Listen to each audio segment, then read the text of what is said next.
ये है जैन धर्म के देवता का मंदिर, अहिछत्र मंदिर। अहिछत्र मंदिर यदि आपको जाना है तो वैसे तो जाड़ों का समय अच्छा है, जाड़ों में आप जा सकते हैं दिन के समय में। गर्मियों में अगर आपको जाना हो तो या तो आप सुबह करीब 11 बजे तक यहाँ हो आए और या फिर शाम को यहाँ जाएं अगर आप दिन के दिन आने की सोच रहे हैं तो, क्योंकि यहाँ पर दिन में तो बहुत गर्मी हो जाती है। अगर आप यहाँ आके रहना चाह रहे हैं, यहाँ पे रहने के लिए कमरे उपलब्ध हैं, वो हम आपको आगे बताएंगे। तब तो आप जा सकते हैं, रह सकते हैं, किसी भी समय देख सकते हैं। लेकिन अगर आप यहाँ एक विजिट के तौर पे जाना चाह रहे हैं तब बेहतर यही होगा कि मेरे बताए हुए समय पे जाएं। हम बरेली मार्ग से यहाँ पहुंचे थे, तो बरेली जाने के यहाँ बहुत सारे रास्ते, बदायूं में बरेली और जगह से भी हैं, लेकिन बरेली मार्ग से हम पूरा रास्ता आपको बताते चलेंगे। सबसे जो पहला मोड़ था वो ये था आंवला चौराहे पे, बरेली से बदायूं जाते हुए आंवला चौराहे पे मोड़ आता है, आंवला तिराहा कहना चाहिए इसे। एक रास्ता आंवला की तरफ को जाता है, ये रास्ता जो दिख रहा है आपको जहाँ पे मैं अपना कैमरा ले जा रहा हूँ, इस रास्ते की तरफ जाते हैं। पहला ये है। फिर दूसरा चौराहा जिसे हम इफ्को चौराहा भी कहते हैं, यहाँ पे आपको ये बॉल सी लगी हुई सजा हुआ चौराहा सा दिखेगा, इसके दाईं तरफ इफ्को है। इस चौराहे पर आपको इस तरफ जाना है जिधर मेरा कैमरा अभी आपको दिखा रहा था।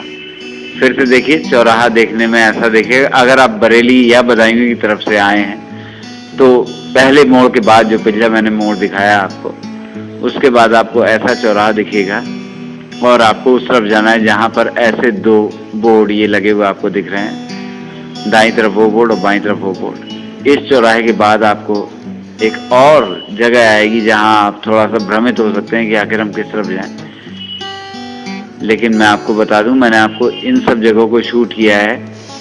आपको इस रास्ते पर अपने दाईं तरफ मुड़ते हुए जाना है, जहां ये कार अभी आपको जाती दिख रही, आपको यहाँ पर मुड़ते हुए जाना है। इस तरफ को आपको जाना है। यहाँ पर ये आपका चौराहा है। चौराहे से जिस तरफ से तांगा आता आपको दिख रहा है, ये बोर्ड लगा हुआ है, बोर्ड पे आगे को एरो लगे हुए हैं, इस तरफ आपको मुड़ना है। कुछ आगे जाने पर आपको फिर एक जगह दिखेगी, वहां कोई चौराहे तिराहे जैसा स्रोत नहीं बना है, लेकिन आपको लगेगा सीधी सड़क तो ये है अभी जो पीछे दिखाई थी मैंने, लेकिन सही मायने में आपको इस तरफ जाना है। इस तरफ ध्यान से देखिए, जहाँ ये बोर्ड लगा हुआ है रामनगर, बिसौली, ये सब लिखा हुआ है इसमें, आपको इस तरफ को मुड़ते हुए जाना है और ये रास्ता आपको अहिछत्र मंदिर की ओर ले जाएगा। और ये अंतिम चौराहा है अशोक सम्राट चौराहा। इस चौराहे पर भी आप बिल्कुल वैसे ही देख लें, मैं अपने कैमरे को घुमाते हुए अंत में उस स्थान पर, उस रोड की तरफ, उस सड़क की तरफ ले जाता हूँ जहां पर आपको जाना होता है। तो अब मेरे कैमरे को दोबारा देखिए, सड़क के इस मार्ग को, सड़क के इस बोर्ड को देखिए, जहां ये मोटरसाइकिल वाला व्यक्ति जा रहा है, आपको इस दिशा में जाना है। चौराहे का नाम मत भूलिएगा, अशोक सम्राट चौराहा। यहाँ के बाद आपको सीधे अहिछत्र मंदिर के दर्शन होंगे। तो ये इस चौराहे से बहुत अधिक दूर नहीं है, जिस दिशा में आपको गन्ने का ट्रक खड़ा दिखाई पड़ा, आप जब जाएं तो दिखाई नहीं पड़ेगा। ये आ गया मंदिर। मंदिर में शौचालय की व्यवस्था है, अच्छी व्यवस्था है। यहाँ तक कि आप चाहें तो नहा भी सकते हैं मंदिर आके। यदि आपको स्नान की इच्छा है, आप अपने साथ स्नान के कपड़े ले आ सकते हैं और नहा सकते हैं। पूजा आदि सभी की व्यवस्था है, पूजा के स्नान की, पूजा के सामग्री की और सभी प्रकार की व्यवस्थाएं आपको यहाँ मिल जाएंगी। जगह जगह यहाँ पत्थरों, शिलालेखों और फ्लैक्स बोर्डों के रूप में मंदिर के नियमों, मंदिर के अतीत की और व्यवस्थाओं की आपको जानकारी दी गई है। मंदिर में जब आप जाते हैं, मंदिर में आपको एक हॉल रूम दिखता है। ये हॉल रूम किस काम आता है, इसको अभी हम एक रहस्य रखेंगे। बाद में मैं आपको बताऊंगा कि ये मंदिर का हॉल रूम किस कार्य में लिया जाता है। एक डॉर्मेट्री की तरह भी है ये, और भी इसके कुछ काम है, वो मैं आपको बाद में बताऊंगा। चलिए मंदिर की सैर कराते हैं आप। मंदिर में ये लगा हुआ एक ऊंचा स्तंभ सबका अपनी ओर ध्यान आकर्षित करता है।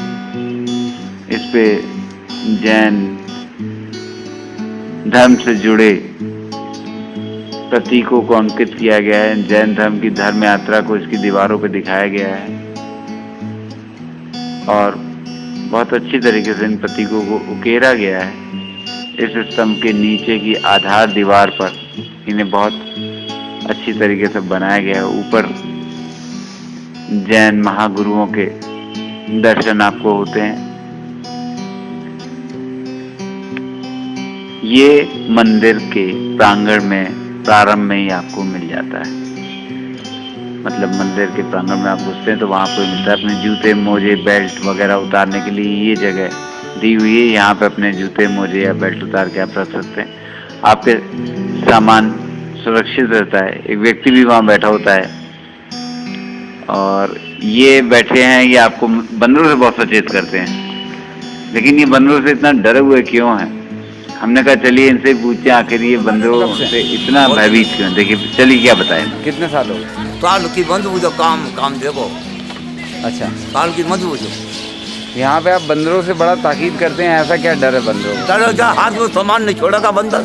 अच्छा, वो सिर्फ भी बात समझ ले, कोई बात होगी तो बात को तू बता दे कि भगे बची। अच्छा बेटा, ये बंदरों से बहुत डराते हैं सबको, ये क्या ऐसा क्या है, क्यों अरे डरा रहे हैं? हाथ में सामान नहीं छोड़ेगा। हाथ में सामान नहीं लेते। अच्छा, आप इन्हें तू खड़ी रह, रुको। नहीं शिल्पी तुम बताओ ये कब से हैं यहाँ पे? ये मतलब बहुत दिनों से हैं। तुम इन्हें कैसे जानती हो? यहाँ पर रहने आ गए। रहने आती हो तुम यहाँ? अरे इनका घर यही है। इनका घर यहीं है? आने दो। अच्छा ठीक है शिल्पी बेटा, थैंक यू। इन्होंने हमें बताया कि इस मंदिर में बंदरों का डर रहता है। इस चीज को हमने भी अनुभव किया कि मंदिर में बंदरों का डर रहता है। खैर इस बंदरों के डर की हम बाद में बात करेंगे, लेकिन अभी हम मंदिर के मुख्य मंदिर द्वार की ओर जाते हैं। मुख्य मंदिर द्वार पे हम आगे चढ़ते हुए जाते हैं। वहाँ एक द्वार दिखाई पड़ता है और द्वार के पार क्या है इसका कुछ अंदाज नहीं होता। आसपास शिलापट लगे हुए हैं जिन पे इनकी जानकारी दी गई है। एक घंटा लगा हुआ है जिसे आप मंदिर में प्रवेश करने से पहले, मुख्य मंदिर द्वार में प्रवेश करने से पहले बजा सकते हैं। ये सब वहाँ लगे हुए शिलापट है। आइए अब इसके अंदर प्रवेश करते देखते हैं क्या है। वाह शानदार! ये है मुख्य मंदिर के अंदर का दृश्य।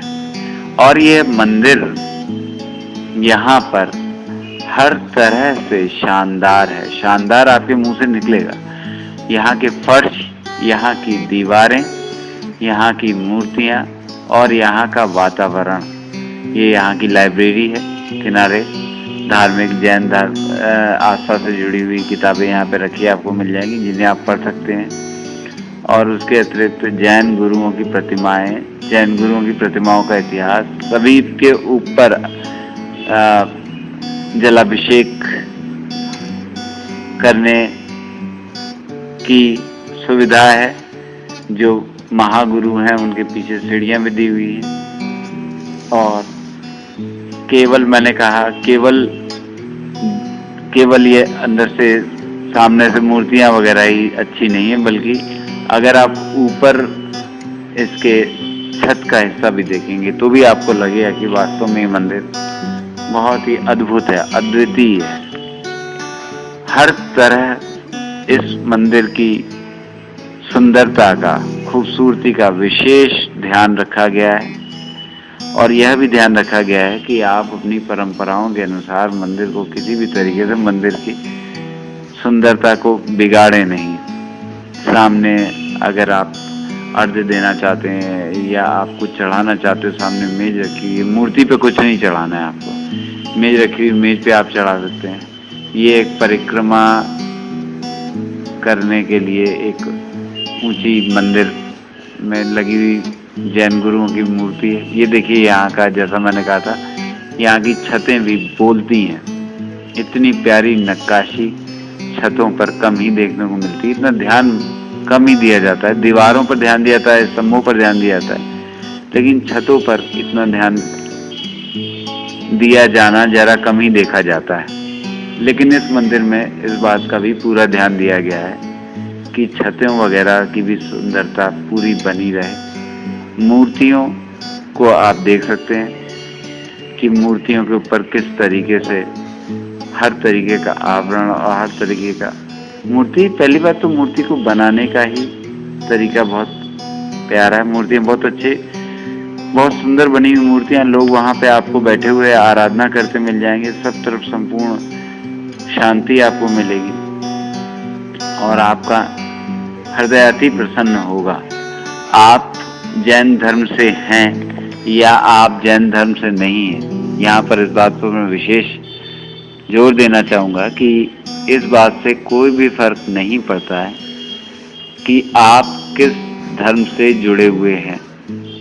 इस धर्म का दूसरा नाम मानवता है। यहाँ पे आपका पूरी तरह से स्वागत है। आपसे यहाँ धर्म नहीं पूछा जा सकता। आप यहाँ आकर इसका परिभ्रमण कर सकते हैं, इसका आनंद ले सकते हैं और आप यहाँ आकर रह भी सकते हैं। ये पहले भी हम आपको बता चुके हैं। आप यहाँ आकर रह भी सकते हैं और वैसे भी घूमना चाहें तो आप यहाँ आके घूम सकते हैं। ये एक शानदार मंदिर है।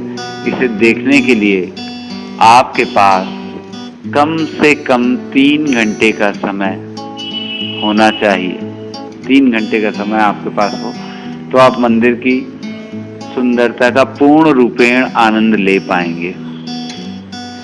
हमने इस मंदिर को देखा और हमने पाया कि वास्तव में इसको देखने के लिए कम से कम 3 घंटे का समय चाहिए। 3 घंटे का समय आपको बता रहा हूँ। वैसे तो अगर आप बिल्कुल गहनता और सूक्ष्मता से अध्ययन पर उतर आए तो ये आधुनिक और पुरातन कला का संगम आपको यहाँ दिखाई पड़ेगा। तो मैं कह रहा था कि अगर सूक्ष्मता से अध्ययन पर उतर आए और एक एक चीज को गौर से देखें और गौर से समझना चाहें तो 1 दिन भी आपको कम पड़ सकता है इस मंदिर के पूर्ण रूपेण अध्ययन के लिए। काफी बड़ा मंदिर है ये और इसका कुछ न कुछ हिस्सा निर्माणाधीन आपको दिखाई पड़ता रहेगा। एक मंदिर का हिस्सा है जिसके बाहर आपको बैठी हुई साध्वी दिखाई पड़ेंगी। वो बाहर बैठी हुई आपको जैन धर्म की स्त्रियां दिखाई पड़ेंगी। बाहर कुछ न कुछ वो पढ़ रही होंगी। ये हिस्सा भी बहुत अच्छा है। जैसा कि मैंने पहले कहा था कि इसका मुख्य मंदिर, अभी हम वहाँ गए थे, जब हम वहाँ गए थे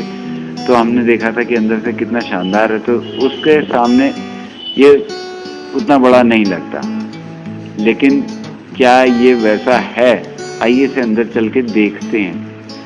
अंदर चलते ही फिर आपके मुंह से बहुत खूब निकल सकता है। यहाँ सभी तीर्थंकरों की प्रतिमाएं बारी से लगी हुई हैं। उनके बारे में पूरा वर्णन है। मुख्य तीर्थंकरों के इन बड़ी मूर्तियां भी स्थापित हैं और जो इस जैन धर्म के तीर्थंकर रहे हैं उन्हें इसमें स्थान दिया गया है। उन सभी 24 तीर्थंकरों, देखिए यहाँ पर भी दीवारों पर कितना अच्छा कार्य किया गया है गुंबदों में, और गुंबदों के अंदर कमल की प्रतिमाएं बनी हुई। नीचे कमल जैसे ही प्रकार के स्तंभों में इन तीर्थंकरों को रखा गया है। इनके बारे में सभी प्रकार की जानकारी आपको बगल में लगे हुए फ्लैक्स बोर्डों पर, पत्थरों पर सभी जगह मिल सकती है। आप अगर जानकारी लेने आए हैं तो मेरा विश्वास है, पूरा विश्वास है कि आप यहाँ से खाली हाथ नहीं लौटेंगे। इस मामले में ये मंदिर आपको, आपकी जिज्ञासा को अधूरा नहीं रखेगा। तो ये वो मंदिर का दूसरा भाग है जो जाके आपको महसूस होगा कि यदि हम इसके दर्शन नहीं करते तो शायद हमारा यहाँ का भ्रमण अधूरा रह जाता। आप विश्वास करिए, इस मंदिर के हर हिस्से में जाकर, हर हिस्से में जाकर आपको यही लगेगा कि यदि आप यहाँ नहीं आते तो आपकी ये यात्रा अधूरी रह जाती।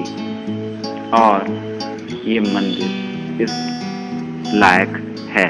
जैन धर्म के लोगों के बहुत, उत्तर प्रदेश के बहुत बड़े मंदिरों में से एक ये आता है। अगर आप इसे इंटरनेट पे सर्च करेंगे कि जैन धर्म के बड़े मंदिर कौन से हैं, तो उसमें इस अहिछत्र मंदिर का जरूर जरूर जरूर जिक्र होगा। और इस मंदिर को देखने के बाद ये जिज्ञासा शांत हो जाती है कि आखिर ये जैन धर्म के बड़े मंदिरों में क्यों आता है। जैसा कि मैंने कहा, हर जगह सूचना मिलेगी आपको, हर जगह सुंदरता मिलेगी आपको। और तीसरी बात जो आपको इस वीडियो में कम देखने को मिलेगी वो है स्वच्छता। इस मंदिर में आपको हर जगह स्वच्छता भी देखने को मिलेगी। इस मंदिर की साफ सफाई पर काफ़ी ध्यान दिया जाता है। शिलालेखों और शिलापट्टों पर भी ध्यान रखा जाता है कि वो स्वच्छ रहें।